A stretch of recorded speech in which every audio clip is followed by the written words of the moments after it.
Welcome to the Funded Now What podcast with your host, Andrew Lee Miller, brought to you by Growth Experts.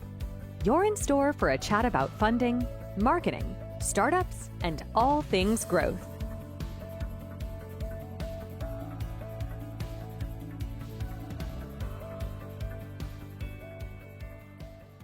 All right. Hello and welcome back to the Funded Now What podcast. I'm your host, Andrew Lee Miller, also known as Andrew Startups. And as always, I've got an amazing founder here who's just raised millions of dollars, and we're going to give him some unique marketing advice from a new place you've probably never been. We've got Ómar from Reykjavik, who's the founder and CEO of Optise, which we're going to talk about in a little bit.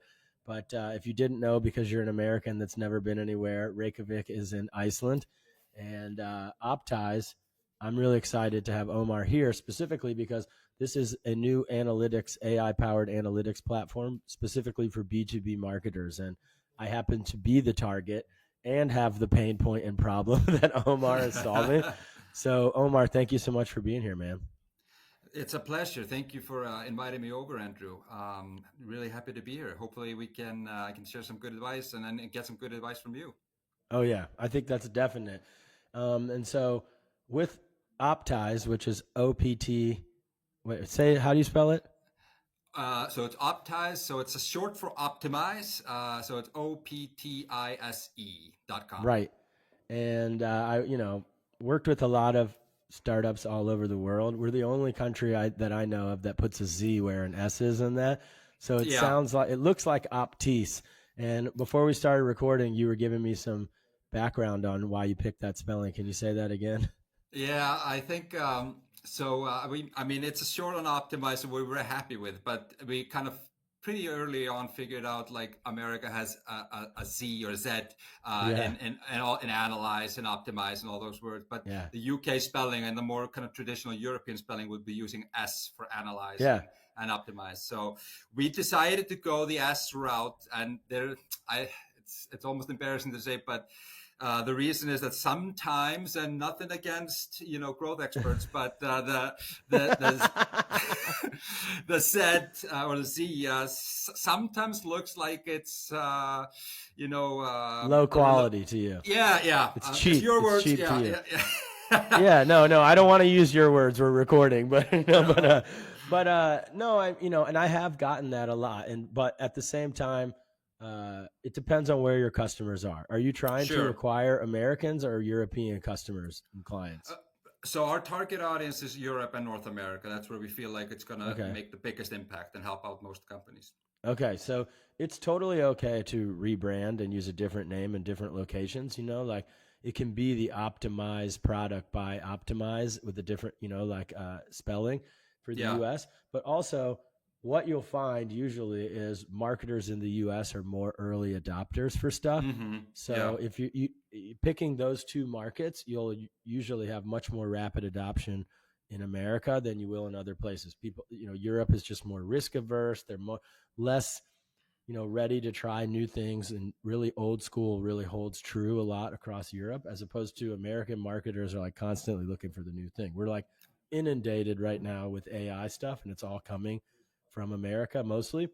Yeah. So I think if you're trying both of those markets, it would make sense to curate to America first, just because you can get your, first 10,000 or 20,000 users there, and then figure out how to explain it to people in the UK that it's spelled wrong.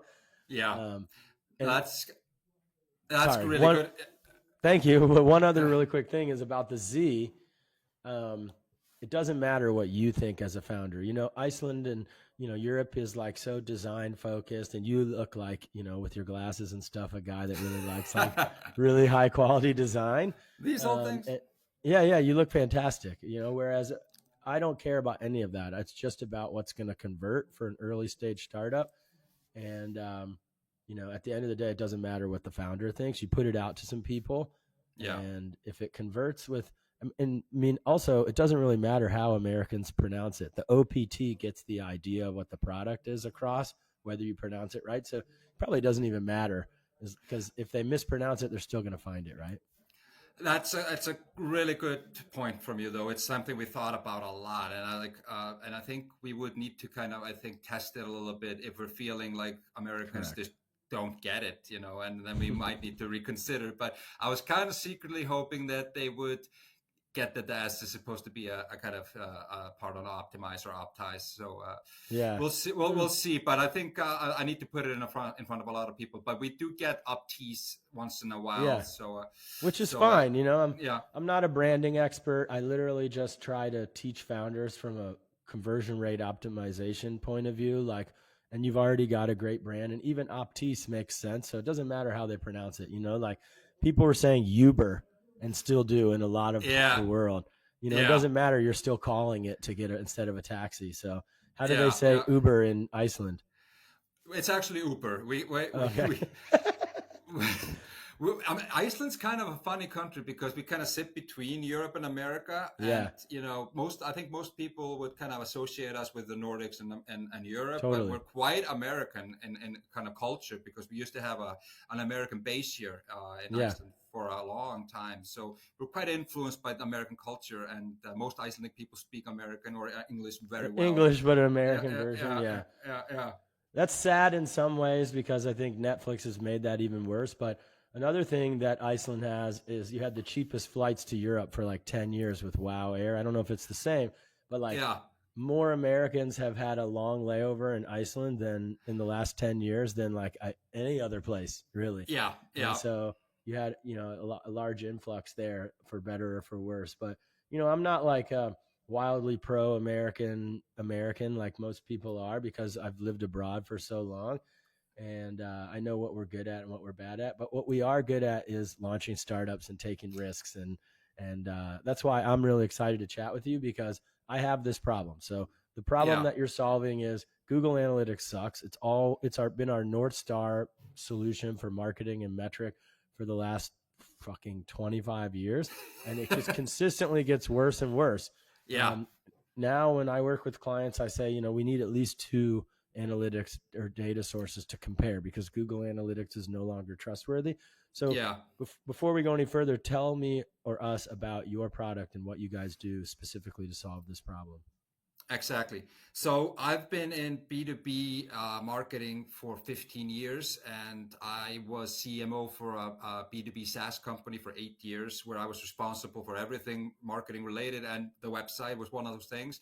And what I realized was that marketing is a special type of department. It's got a lot of hats, and I once counted that I had 17 hats. It was PR, SEO, social media, content, campaigns. It was just so much.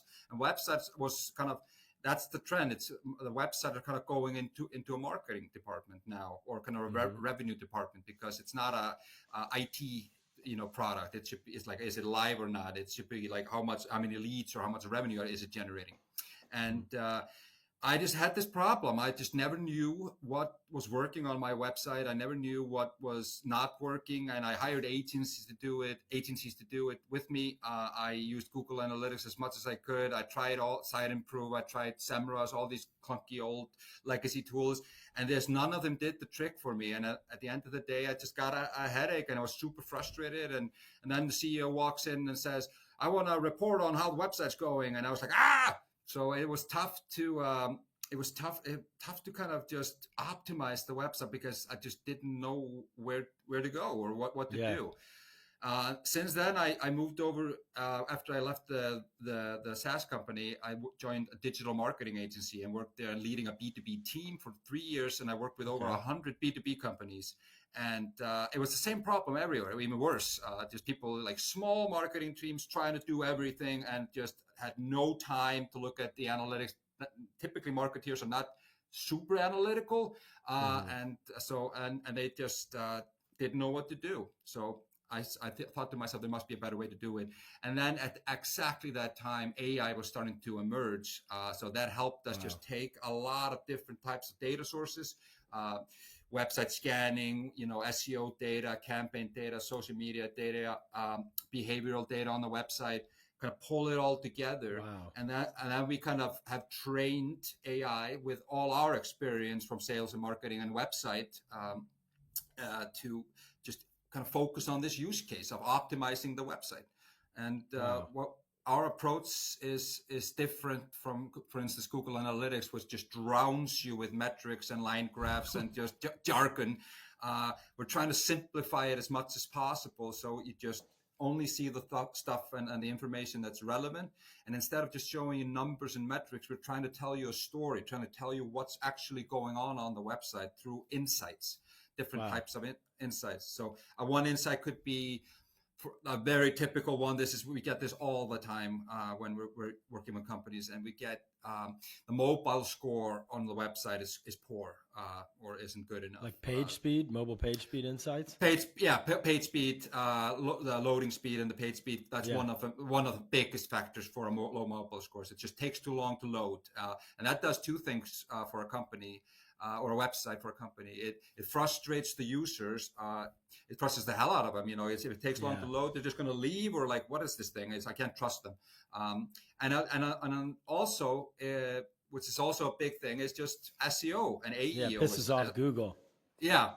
So it pisses off Google. Google does punish a lot. It keeps points on all these things. So it's like there's so many things like meta descriptions, alt text for images for accessibility, but mobile score is a big one.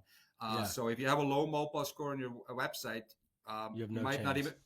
Yeah, almost. You're going to rank way lower. So that's one issue that we call those issues in our tools. So we flag them as an issue. The mobile score is low on your website, and here's what that means, why that's important, and then we tell them what to do to fix it and how to do that.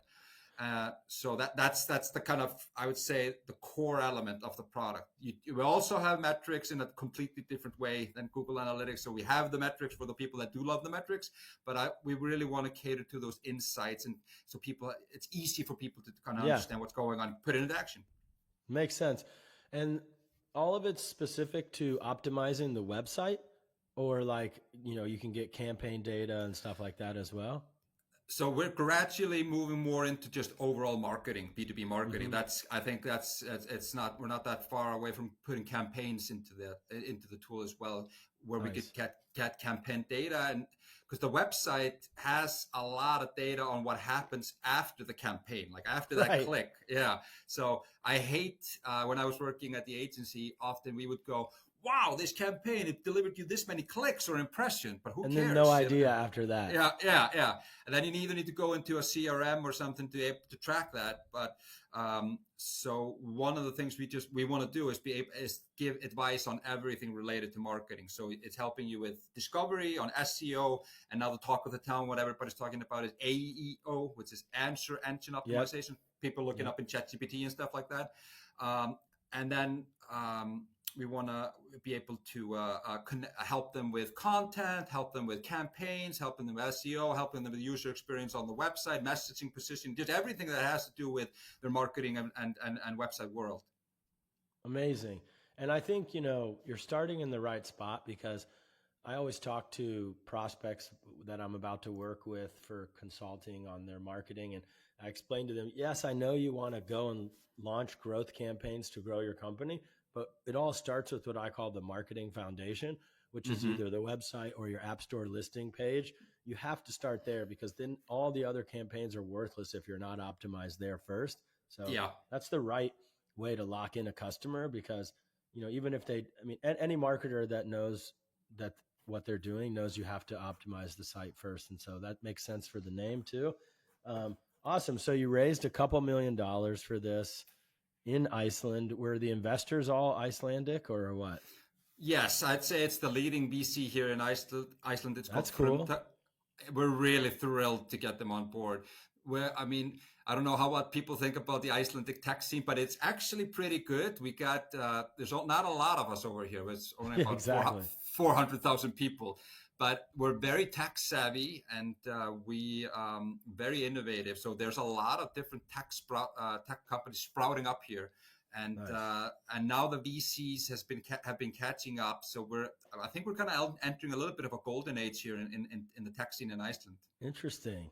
Nice. Well, I might need to go there and do an event. What time is it there right now? Just to check the time zone, since you're in the... It's 10 to 4. Okay, so you're only 4 hours ahead of, I think, of New York anyway. So that's unbelievable ability time zone wise too. So it makes sense. That's cool.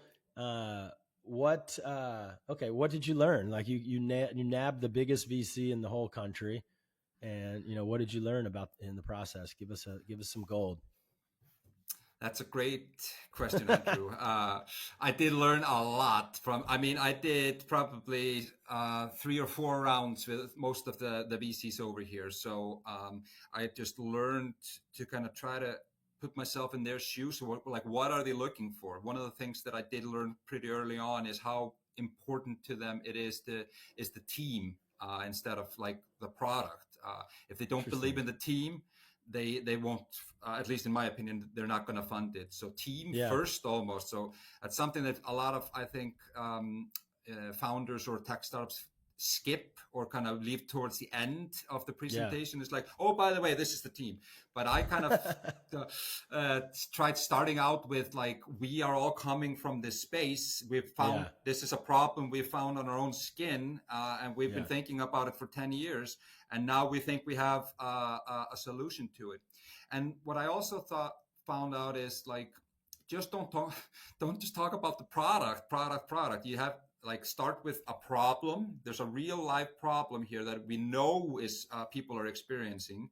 And also try to go niche with your ICP, your ideal customer profile or target audience. So this is a problem for this specific niche segment. Yes.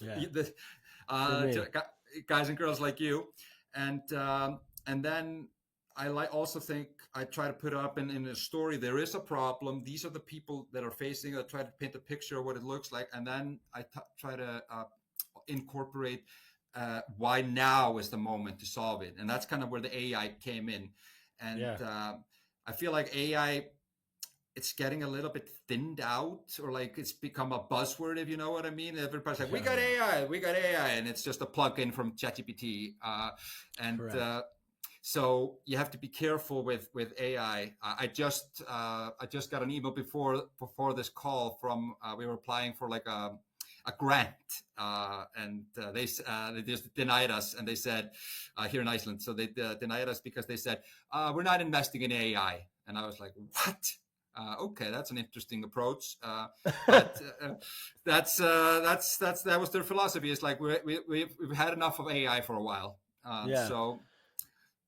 Man, you really are an open book, like you said before we started recording. I really appreciate that. And yeah, like there is actually AI fatigue already happening in San Francisco. As an end user, it's so hard on the daily releases. I mean, Google released like 13 new incredible things this week that are all individually world-changing products.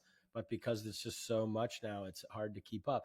And it's even worse on the investment arena because it takes so much longer to do due diligence. You have to actually have an AI expert in the company to review what's being built to know if it's a wrapper around ChatGPT or is it a legitimate, unique product. Exactly. There's so many companies and so much competition coming to the space. It can't be a unique selling point. So I think it was wrong for them to say that they don't invest in AI at all, because companies and people that are just totally like, no, I don't care about AI right now, you're going to get passed up. Absolutely. You know what I mean? But when it's a nonprofit and they can do whatever they want with their money. And so if they want to support, they probably also meant we're not investing in AI because you can go get traditional venture capital, which you have done, because a large percentage of venture capital is going towards AI companies.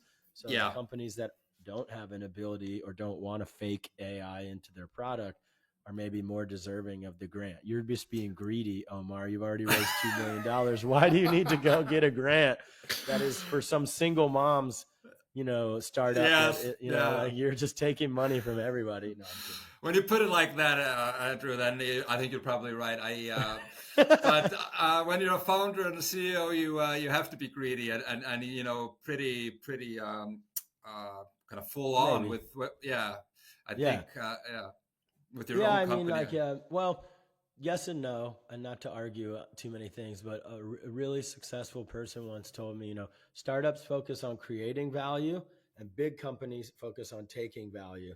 And so Sure. that's why it's dangerous often as a startup to work with, Google or Meta or something to try and build alongside them, because they'll Yeah. just take and lie to you, and you'll be excited because you're working with a big company. But no, as Yeah. a startup, the goal is to just give, not take. But you need money to stay alive. One of the main reasons that companies fail is they run out of money, and Yeah. you're still in that phase one of the product, focusing only on the website. So you want to make sure you have enough runway to actually get the job done. But That's it. so that makes sense. But which is, I mean, I've built my whole career around being what I call a cheap ass marketer, because even when we have raised millions of dollars, most of the marketing that you need to do does not really cost a lot of money. It's blood, Yeah. sweat, and tears and time investment. And Yeah. so that's what I was going to plan on talking to you about today. But there are some things that you can do, especially in the US and in the UK, to acquire attention from B2B marketers. So walk me through, okay, you got this money. I'm sure some portion of it's going towards marketing now. How ready are you to start really acquiring new customers, and how are you going about that? That's a great question. So we have not allocated a lot of money for like campaigns and kind of That's fine. I would paid marketing. I would say what we're really trying to do is, I mean, we're ready. We have a few customers at the moment. The official launch of the product is this July. Oh, okay. So we're in beta mode now. People can go and get a free trial and everything, but we're planning on launching in July. But we do have a few early customers. I'm in heavy duty marketing mode right now.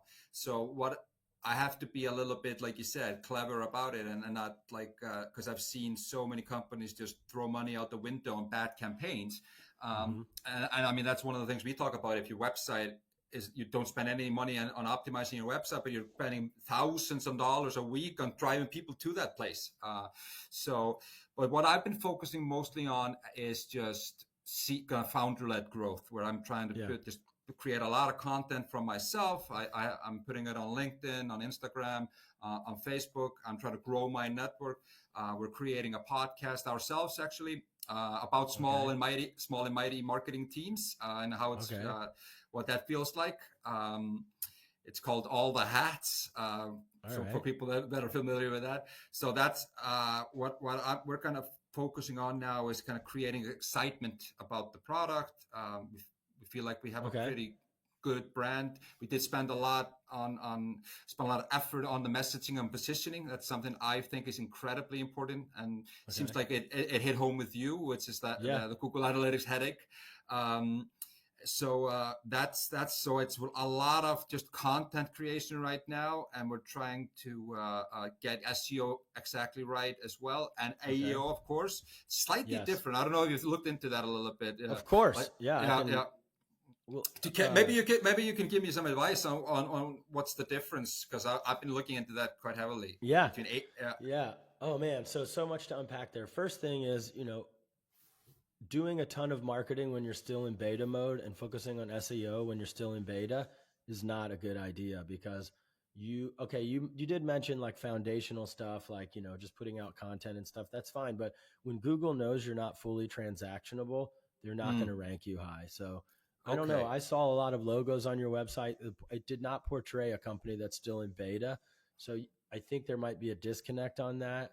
And I don't know why you would wait in beta for that many months. Like, if you have companies that are using the product and you're getting good response from them, then fucking push it out, man. Like, like, founders get worried. We have to wait till this feature is released and whatever. And actually, it's not necessary. If the signal to launch is based on customer feedback. And so if people are using it and liking it and telling their friends or giving you good feedback overall, like the NPS is high, then it's time to push it out. And the faster you can get it fully functional, transactionable website, the faster you can actually start ranking. So that's the first thing I want to say.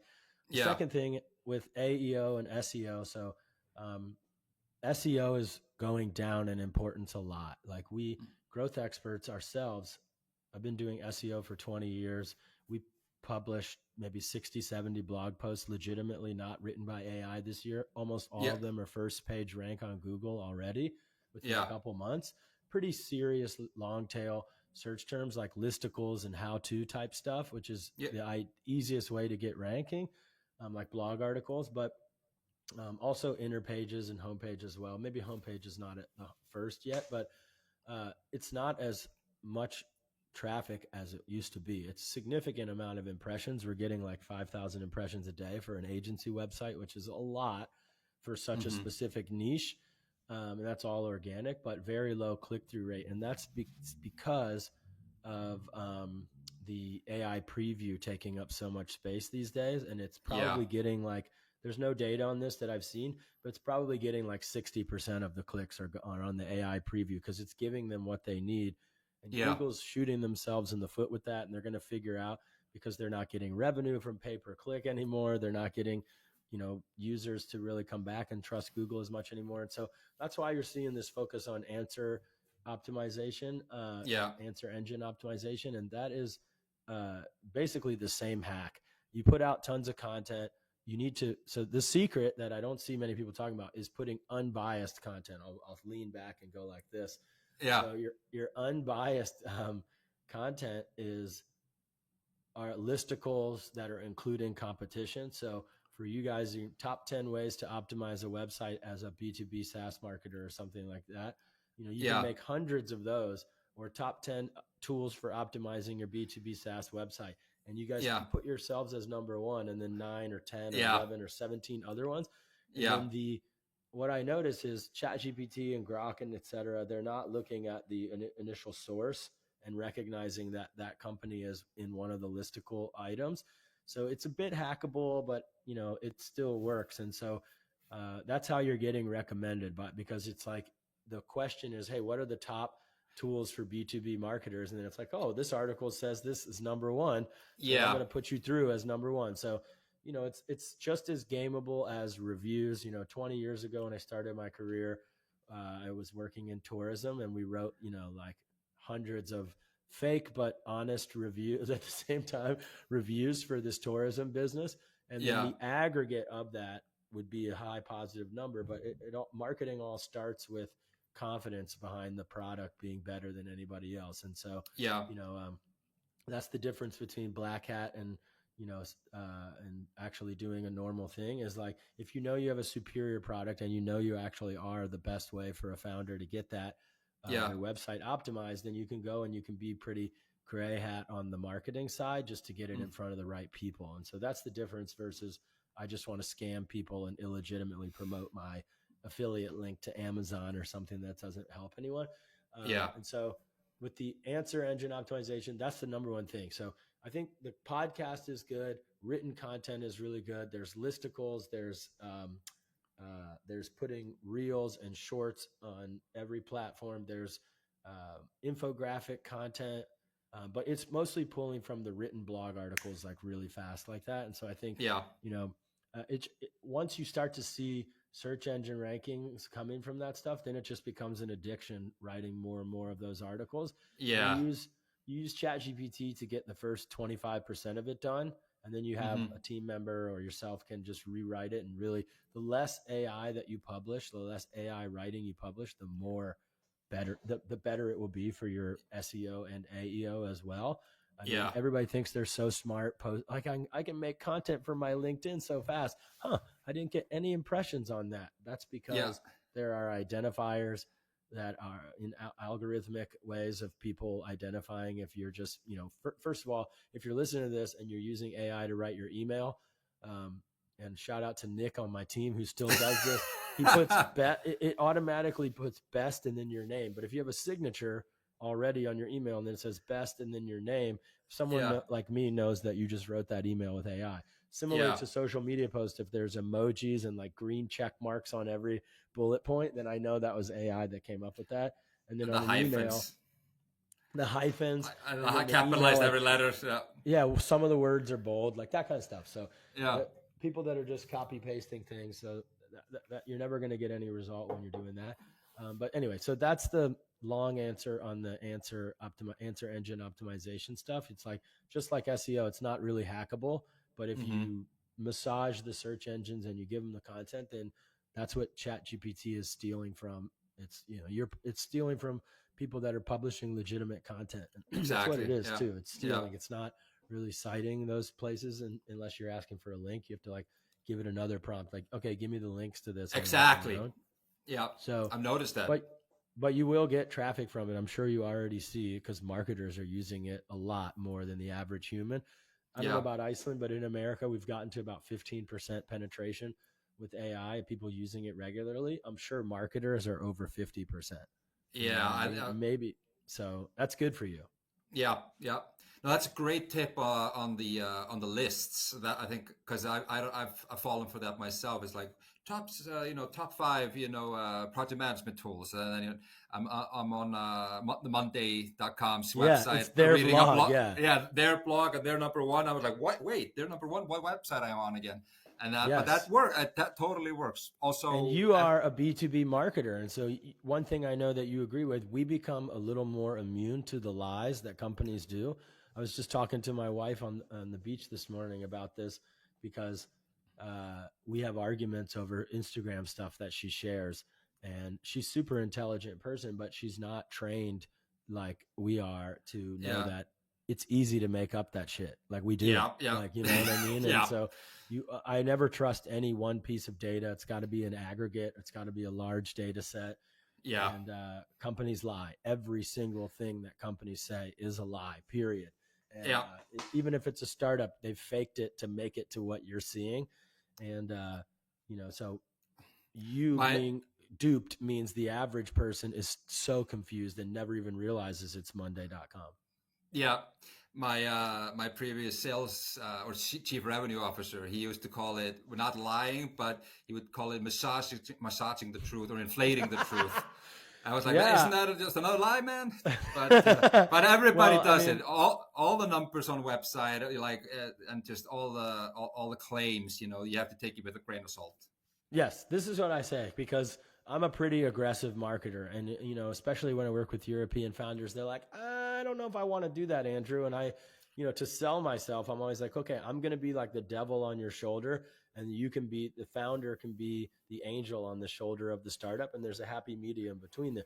But I never, ever, ever, not once in my career have ever flat out lied. And the difference between faking it till you make it and lying is, we are in talks with this company, but all I've really done is I've sent an email to that company and they haven't even responded yet. That's a faking it till you make it. I'm hoping and praying and manifesting that company is going to respond, but I'm never going to put the logo of the company on the website, even when I'm not working with them. That's the difference between a lie and faking it till you make it. When it comes to numbers, I do not lie about those. You can fluff it up in the sense of like rounding up a little bit, or you can say like a fluffing up means, and I like putting this on the record because if we have worked with, 100 companies, I'll be like, we're working with hundreds of companies like yours. That's true, but it's pluralizing it versus it just being, we've worked with 100 companies. And so that's what I mean by faking it till we make it. But we don't want to lie and be like,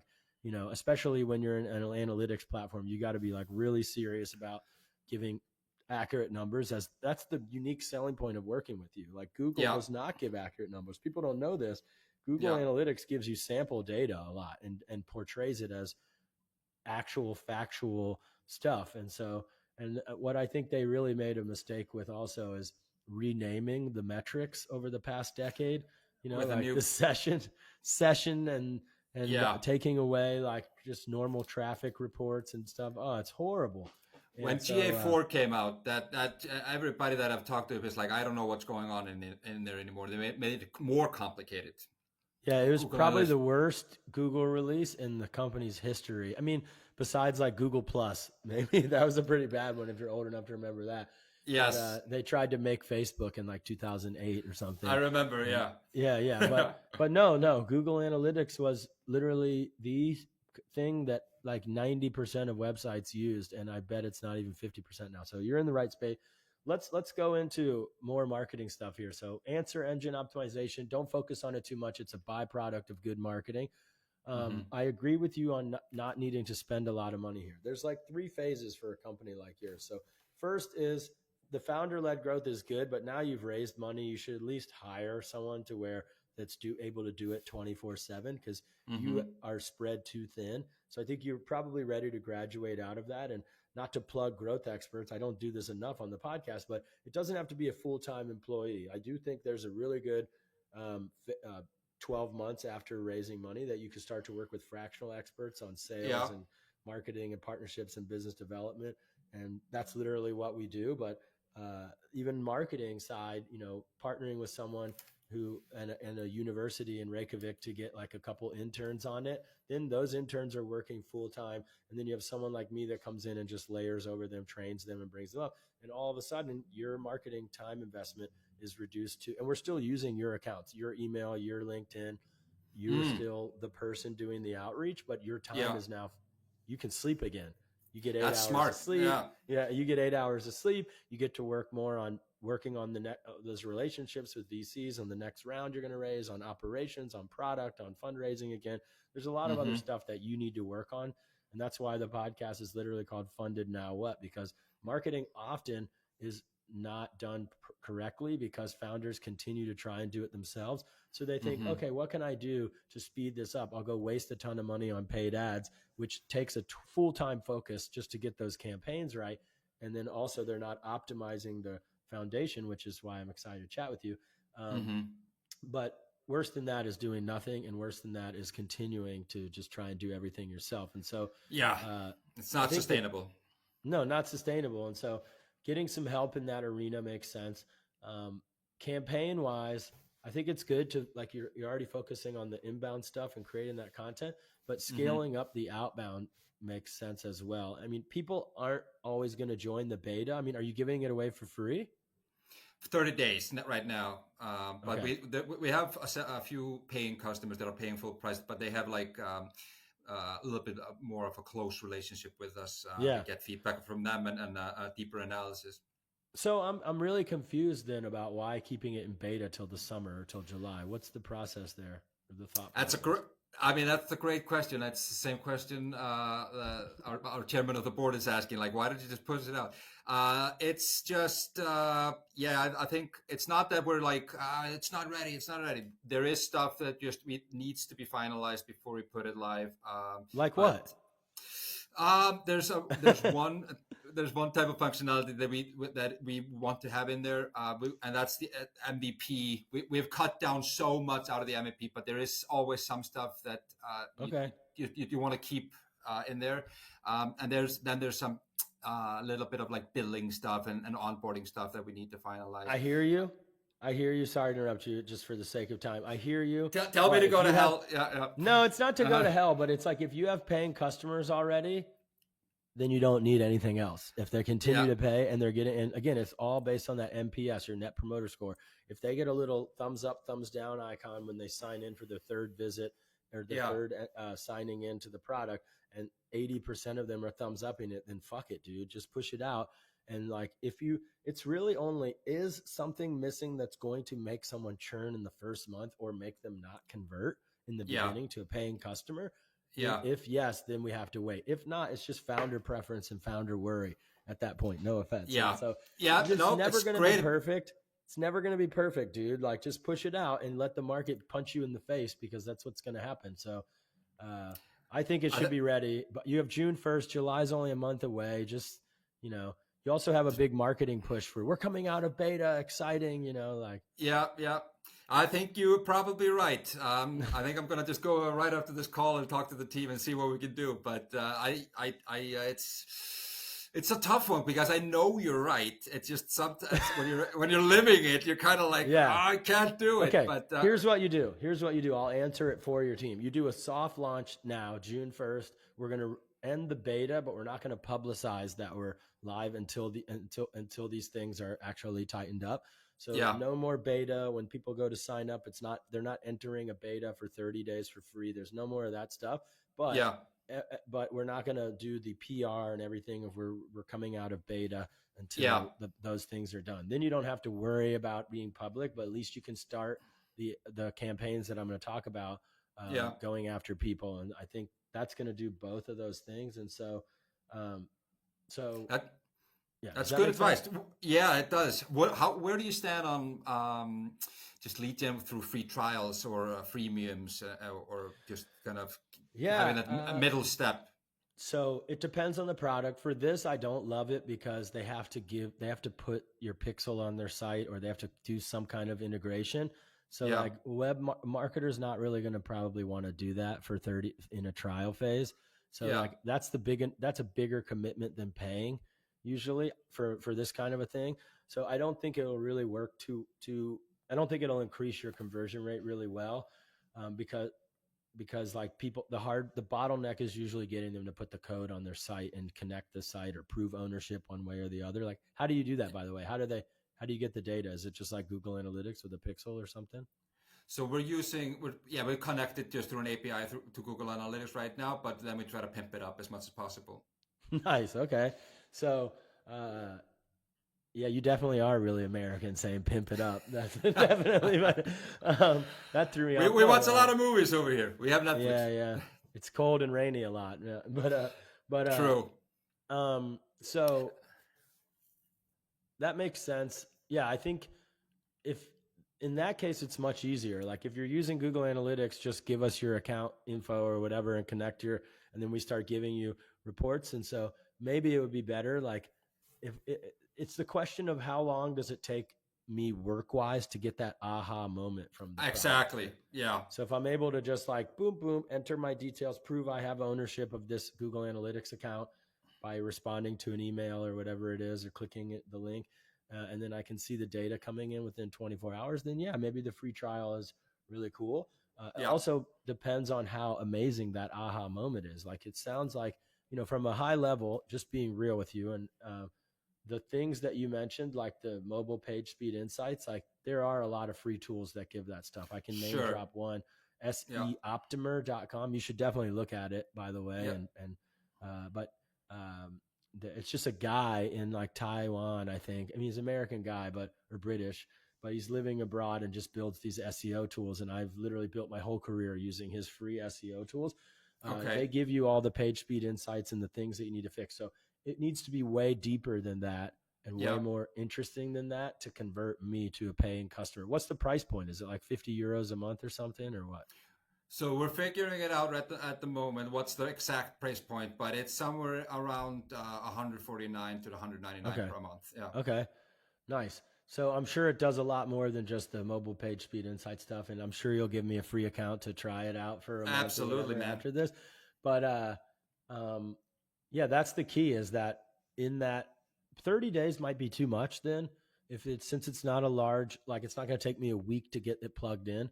So probably 7-day trial. I get, a daily email saying this case study of this company, this testimonial of a marketer did this. I get these emails like, it's been 3 days. You still haven't plugged in your site. Like you're hitting me every day. If I only need 24 hours to see the secret sauce of the product, then yeah, that's great. 149, that changes my opinion. I do think, a free trial will be better because not everyone's going to be just, I need this immediately. Yeah. But I think the end all thing is just search Google Analytics competitor or alternative on G2 or Capterra, and just go and look at what they do, because those companies have been around longer. They've spent the millions of dollars, and whatever they're doing for their sign up process is probably the best thing to go with, because you don't need to reinvent the wheel. You're targeting the same marketers. You're reinventing the wheel on the product and not on the customer acquisition flow and the conversion funnel. So that's probably my answer there. That's a good answer. Good tip for me. Thank you. Cool. So, obviously there's LinkedIn outreach, there's email outreach. I talk about that stuff a lot on the podcast. You can listen to previous episodes. There's cool automation tools that I've talked about. I was going to ask you, how do you feel about LinkedIn automation? I feel it's absolutely amazing. I had a founder yesterday on the podcast that has a new video sending messages tool for business, because in the future, text messaging will be completely ruined by AI. And we'll just be like sick of checking text messages in any way, shape, or form. It's already happening with email. I think email is really not effective anymore because the email service providers are guarding against AI so much that like even regular non-AI emails are going to promotions and spam. And so it's very hard to do bulk email outreach nowadays and get it delivered, because we're just all getting inundated emails. There's companies that I don't like Coular.ai. I'm happy to badmouth them. They make 5 spoof emails for you for your domains, and then they blast out like millions of emails with AI for you to get you leads. And companies like that are destroying the quality of email marketing. Exactly. So that's bad. Yeah. But LinkedIn, even though people are like, oh no, all I get is crappy LinkedIn messages. A couple of weeks ago, I had a founder that was like, I never check my LinkedIn because it's all just words. And yet mine still works. I got you on this podcast from LinkedIn outreach, didn't I? That's true. And I've had magic happen through LinkedIn messages, to tell you the truth. Absolutely. Yeah. Here's the secret. The key is I don't do it with automation. I mean, we do LinkedIn automation, but it's for lead generation for the company, not for the podcast. And it only works, once or twice a month out of the hundreds of messages. But the secret sauce is I have a human that does the most important outreach still. And you need to get to a certain point to be able to invest in that. But it really does work. And we're able to I give opportunities to like single moms in Bangladesh and India for those roles, because they're really amazing. And we literally work full time with Irfana on that now. And, but she is way better than a software will ever be, because she can think and edit and change and respond. And so, and it's only about 3 times more than the tool, 4 times more. So it's not that crazy. But the second thing is in the messaging. So I consider myself a messaging expert. I would never say I'm a copywriting expert like Neville Medora. Shout out to Neville and all the copywriting badasses out there. But I have perfected it for what I do and for what you do as well. And the secret is this. It's not trying to use AI to come up with a in common thing like, oh, we're both in this LinkedIn group or whatever. Nobody cares about that. I try to shrink the message down to the maximum to get it to the smallest possible message. Like literally, I'll use AI for that. How can I reduce this message 50% to the point where it's almost like, how could they respond? But there's an inverse correlation. The longer the message, the less the reply. That is 100% true across every campaign I've ever worked on. Yeah. And then the second thing is I'm very direct. And then the third thing is I'm very informal. So like I literally am like, hey, I'm a badass fractional marketer for B2B companies or whatever. I say words like shit and suck and like things like this. It sounds crazy, but I have a campaign. The automation reaches out to engineering focused founders of AI startups.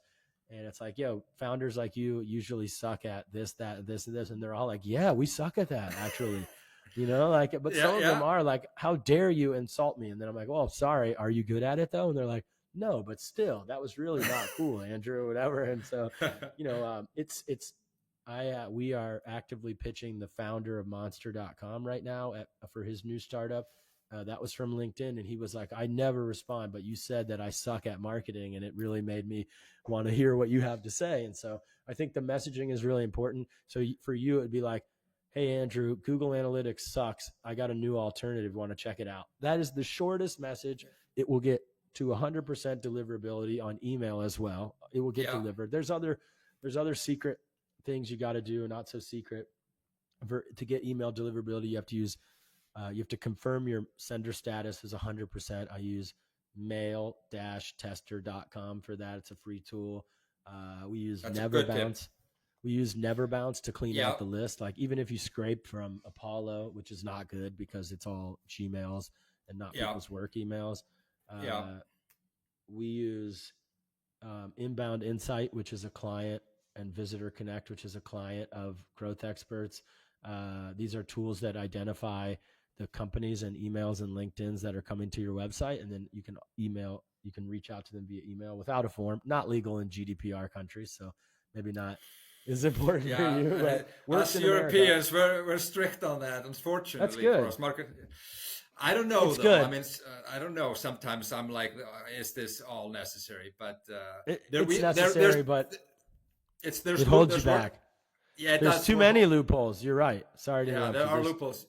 Yeah, there is a lot of loopholes, and people often are not following it because the enforcement is much harder than just like putting it an email and a press release out there. Like, are you really going to go after my little startup that's just trying to stay alive? Do you want an economy that is destroying entrepreneurship? You know, but overall, GDPR being out there, even in America, makes people really more cautious of taking advantage of customers, which is ideal. We don't, you know, you want to target your messaging, even if it's unsolicited and it's targeted, it's not spam.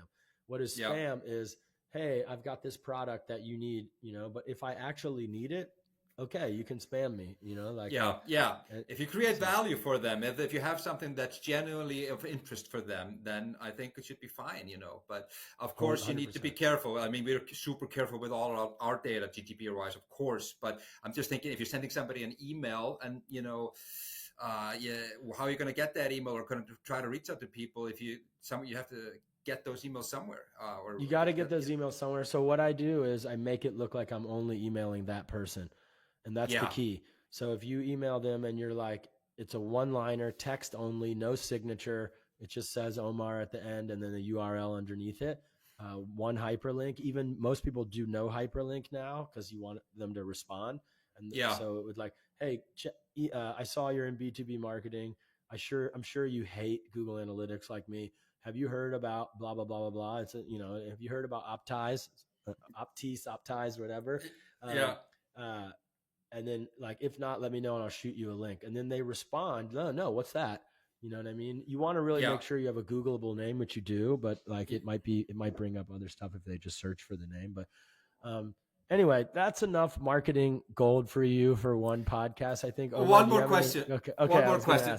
I have one more question for you though, because this is, you know, I've just debated this over coffee and beer so many times. Cold outreach, when you hire somebody else to do it, like if you hire a call center, like very typical.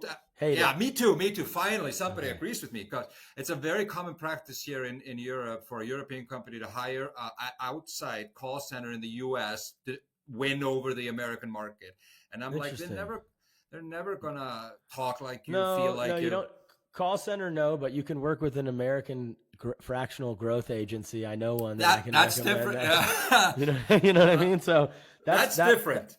I mean, I love just interviewing international founders, but I've built an entire career out of traveling, speaking at Startup Day in Europe and Europe's EU Startups Summit in Europe as well, and many other places. I've spoken in 20 countries, and a lot of companies want to launch in the US, and it's a cheap way to do that by partnering with us instead of having to like open an office and legally incorporate.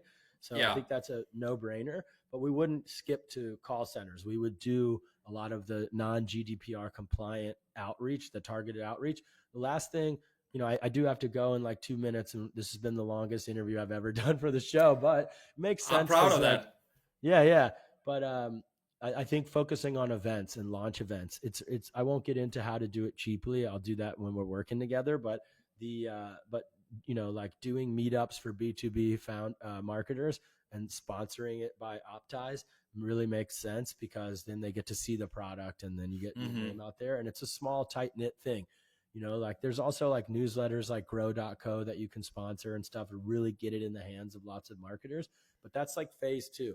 Phase 1, you just do outreach. Outreach gets you enough customers to where then you have enough money to start investing in like the conferences and the sponsoring newsletters and stuff like that. Does that make sense? Yep, totally, man. Cool. Very helpful. Thank you so much, man. That's been a masterclass in 50 minutes. Awesome. Well, Ómar, super excited for this. I'm excited to try it out. I'll give you some honest feedback, and we'll drop in the show notes the link so people can sign up.